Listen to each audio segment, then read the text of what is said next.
10 लाख के 10 लाख मैंने इन्वेस्ट कर दिए, उस रिस्क को थोड़ा सा डिग्रेड करता है। उस टाइम पे मार्केट जो 60,000 की पहुंच गई है 85,000 शुरू करी थी और आज मार्केट 50,000 पे है। अब better strategy is asset allocation.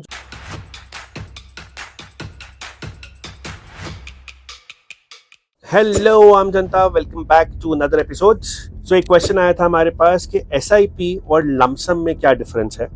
देखिए, SIP STP are all systematic way of investing into a market. Lump sum is कि आज मेरे पास एक लमसम पैसा पड़ा हुआ है, लेट्स से मेरे पास 10 लाख रुपए पड़े हुए हैं, 10 लाख के 10 लाख मैंने इन्वेस्ट कर दिए, उसको हम बोलते हैं लमसम इन्वेस्टमेंट। अगर मेरे पास मंथली कुछ सेविंग्स आती है, मान लीजिए मैं सैलरीड हूँ, मेरी मंथली कुछ सेविंग्स आती है और हर मंथ में कुछ इन्वेस्ट करता हूँ, उसे हम एसआईपी बोलते हैं। सो मोटा मोटा this is the definition of SIP and lump sum. अब हमारे पास और क्वेश्चन आए कि एसआईपी बेटर होती है कि लमसम। देखिए, इसका कोई इजी आंसर नहीं है, right. Systematic investment plan obviously आपके रिस्क को थोड़ा सा डिग्रेड करता है, वेयर बिकॉज आप पूरा पैसा एक साथ नहीं डाल रहे, आप हर महीने कुछ ना कुछ पैसा डाल रहे हैं, राइट। और इसको भी आप थोड़ा सा फर्दर ब्रेक डाउन करके आप हर महीने के बजाय हर 2 हफ्ते में या हर वीक कुछ पैसा डाल सकते हैं मार्केट में। तो आप बेसिकली एवरेज आउट कर रहे हैं मार्केट्स को, राइट। अब इसका कौन क्या है? इसका कौन ये है कि हो सकता है कि आपने जब एसआईपी शुरू करी हो उस टाइम पे मार्केट जो 60,000 की, एक एग्जांपल ले रहा हूँ, और आपकी एसआईपी चलती रही और यही आप मार्केट्स 2 साल बाद पहुंच गई है 85,000 पे, राइट।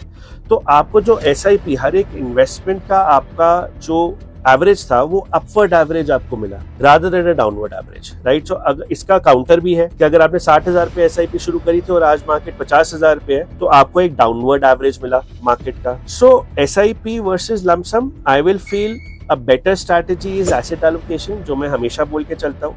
आज आपके पास 100 रुपए है, आप डिपेंडिंग ऑन के मार्केट्स कहाँ पे है उसके हिसाब से 70 रुपए, 60 रुपए या 50 रुपए मार्केट में डालिए। 30 से 50 रुपए आप कंजर्वेटिव फंड्स में रखिए या डायनामिकली मैनेज्ड फंड्स में रखिए।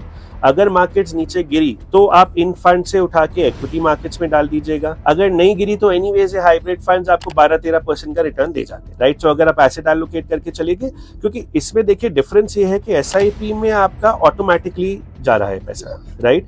वेयरएज इन दिस स्ट्रैटेजी आपका जो पैसा है वो आप मैन्युअली जब मार्केट्स नीचे जाएंगी तब डालेंगे, right. So a better strategy is that, but of course, let's say if you are salaried somewhere and you get a monthly salary, then obviously then every month invest करने के अलावा आपके पास और ज्यादा ऑप्शन नहीं है। So आप decide कर सकते हैं कौन सा बेटर है आपके लिए। सो मेरा जॉब था आपको ये बताना कि एसआईपी और लमसम क्या होते हैं, मैं क्या स्ट्रैटेजी अडॉप्ट करता हूँ एसेट एलोकेशन की, वो भी मैंने आपको बता दिया। प्लीज अपनी रिसर्च अपने आप जरूर करिएगा before selecting an option. This is not an advice video, we are just helping you out in making your investment journey easy. Do let us know how are we doing. अगर कोई भी आपके comments हैं please बताइए आम जनता, हम बहुत उत्सुकता से आपकी वेट करते हैं आपके कमेंट्स की। Adios, take care.